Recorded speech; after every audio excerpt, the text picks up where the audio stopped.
India கூட்டணியோட ஓட்டு பாத்தீங்கன்னா 2 கோடி. ஆனா அதுக்கு மேல இருக்கிறது எல்லாம் இவங்க ரிமூவ் பண்ணிருக்காங்க. 2019ல 53% வாக்கு இருந்துச்சு. அது வந்து 46 குறைஞ்சிருக்குன்னா 7% வாக்கு இவங்க அப்பவே ரிமூவ் பண்ணிருக்காங்க. இந்த ஓட்டு திருட்டு அப்படிங்கிறது இப்ப நடக்கல, 10 வருஷமா நடக்குது.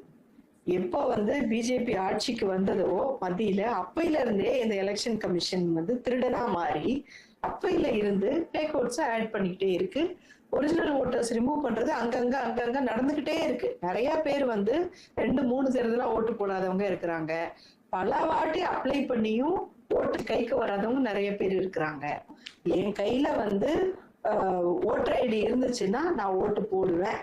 ஓட்டர் ஐடி வச்சிருக்கிற என்ன வாக்காளர் பட்டியல இருந்து நீக்கிற உரிமை யாருக்கும் கிடையாது அப்படிங்கிறது ஒரு அடிப்படை உரிமை. இதை எஸ்டாப்ளிஷ் பண்றதுக்கு கூட நம்ம எந்திரிச்சு நிக்கலன்னா நம்ம லைஃப்ல என்னதான் பண்ண போறேன்னு எனக்கு புரியுது.